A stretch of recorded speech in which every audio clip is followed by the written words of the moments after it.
Have you ever heard that truly intelligent people tend to narrow their social circle? And have you ever wondered why this happens? You may think that having lots of friends is a sign of success and happiness, but Buddhist wisdom offers us a different perspective. What if I told you that reducing the number of people you hang out with can lead to a richer, more fulfilling life?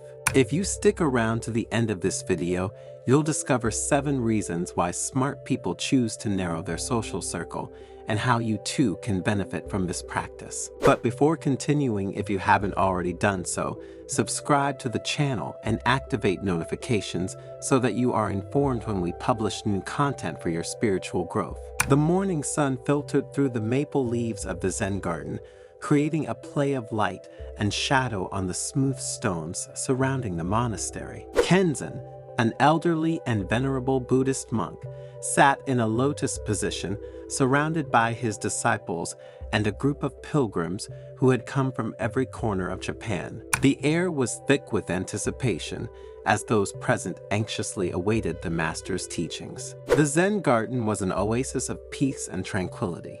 A stream bubbled softly while the wind whispered through the bamboo leaves. Kenzan, with his saffron robe and his serene face, seemed at one with the surrounding nature. His presence exuded an aura of calm and wisdom that infected all those who found themselves in his presence. Master Kenzan, a young merchant, began, his eyes full of curiosity.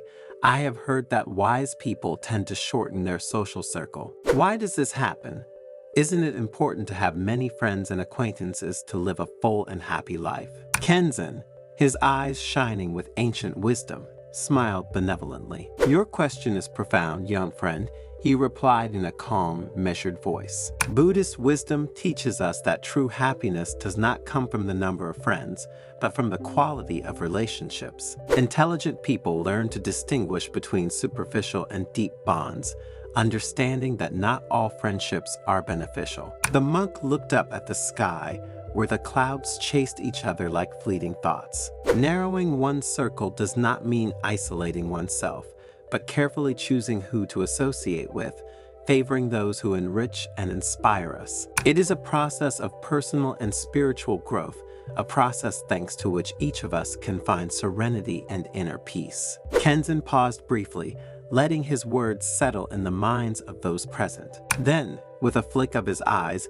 he began to explain the 7 key reasons why intelligent people narrow their social circle. The first reason he talked about was prioritizing the quality of his relationships. Wise people understand that true happiness does not lie in the quantity of friends, but in the quality of the relationships that are cultivated, said the monk. A deep and meaningful connection with a few trusted friends is worth more than 1,000 superficial acquaintances, he added. A farmer among the pilgrims nodded, adding, "As a field thrives on a few hardy plants, so our soul flourishes on a few genuine friendships. I have learned that it is better to cultivate a few true friendships, based on trust, respect, and sharing, rather than wasting my energies in many superficial relationships." Kenzan nodded in agreement and then elaborated on the concept.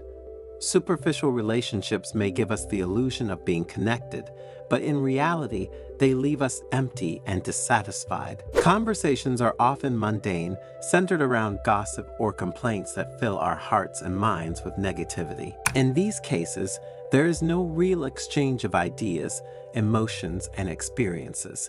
There is simply the desire to talk about others. Intelligent people instead seek authentic relationships in which one feels listened to, understood, and valued. Relationships in which you can be yourself, without masks or pretenses. While the disciples and pilgrims listened with extreme attention, the elderly monk continued speaking about the value of time. "Time is a precious and limited resource," he said, looking everyone in the eyes. "Intelligent people choose to invest it wisely, dedicating it to those who truly appreciate their company and stimulates them to grow." An elderly craftsman commented, "Like a craftsman carefully selects materials to create a masterpiece, so wise people carefully choose the people with whom they spend their time. Every moment is precious, and I don't want to waste it on those who don't appreciate or respect me." Kenzan added, "Time is like a river that flows inexorably.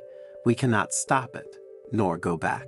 Every day that passes is a unique opportunity to be lived fully, and intelligent people don't allow themselves to be drawn into futile activities or relationships that bring no added value to their lives. They are aware that time is a precious gift, a gift not to be wasted, and to be used with extreme wisdom. Relationships, like everything in life, require energy, the master continued, introducing another reason why wise people prefer to associate with few people. Intelligent people know that associating with negative or toxic individuals can drain their energy and compromise their well-being. A young mother among the pilgrims came forward, saying, "Like a mother who protects her children from negative influences, so wise people protect their energy from those who depress or discourage them. I have learned to recognize the people who make me feel good and those who make me feel bad. Now I choose to only hang out with those who give me positive energy." Kenzan smiled and elaborated, "Negative people are like emotional vampires who feed on our energies. They can be critical, envious, manipulative, or simply pessimistic and complaining. Being with them exhausts us, leading us to feel empty without hope. And it's the worst thing we can do for our mental health." Intelligent people know that it is important to protect their energy by avoiding those who make us feel bad and seeking the company of those who inspire and make us feel good. A murmur rose in the room. The pilgrims, in agreement with the words of their mentor, compare each other. The pursuit of personal and spiritual growth is another reason why intelligent people prefer to be alone.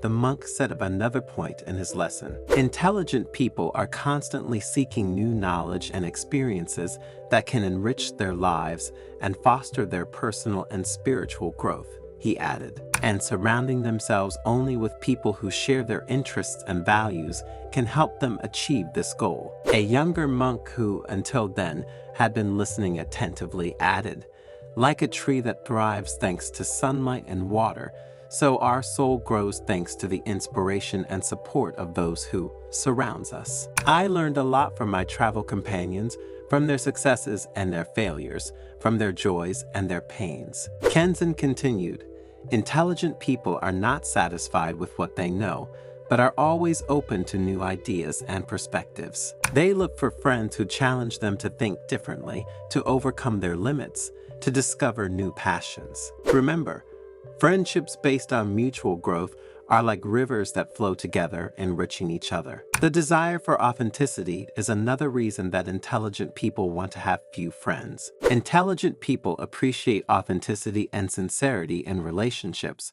continued the monk. They avoid associating with false or hypocritical people, preferring to surround themselves with genuine and transparent individuals. A poet among the pilgrims recited a verse, "The truth is like a rare pearl, to be kept and shared only with those who appreciate its value." I've learned that it's better to be alone than in bad company. I'd rather have a few true friends with whom I can be myself, rather than many false friends who flatter me and betray me. And Kenzan added, "Authenticity is the basis of every healthy and lasting relationship." Intelligent people are not afraid to show their weaknesses, their doubts, their fears. They know that true friendship is based on mutual trust, on the ability to accept each other for who we are, without judgment or prejudice. Respect for one's individuality is the other piece that Kenzan spoke about to his pilgrims. Intelligent people have a strong awareness of their individuality and their needs, he said. These people do not feel obligated to conform to the expectations of others and carefully choose the people with whom they share their lives. A cloth merchant among those present commented, "Like a precious fabric that does not mix with low-quality fibers, so wise people do not allow themselves to be influenced by those who do not respect their uniqueness." I've learned that I don't have to change myself to please others. I have to be true to myself, my values, and my dreams. Kenzan elaborated, "Intelligent people don't need the approval of others to feel good about themselves. They know very well that their happiness depends on themselves, not on others and their judgments. Therefore, they do not allow themselves to be influenced by trends, other people's opinions, or social pressures. They follow their own path, even if it is different from that of others. And in the end, they live more authentically and peacefully. Intelligent people understand the importance of inner peace and emotional balance in living a happy and fulfilling life, the monk said, introducing another important point. They avoid associating with people who create drama or conflict, preferring to surround themselves with individuals who promote serenity and harmony. An elderly fisherman spoke up, "As a calm lake reflects the beauty of the sky, so our serene mind reflects inner peace." Over the years, I have learned that true happiness does not come from material things or success, but from the ability to find peace within ourselves. Kenzan added, "Inner peace is the foundation of a happy and fulfilling life."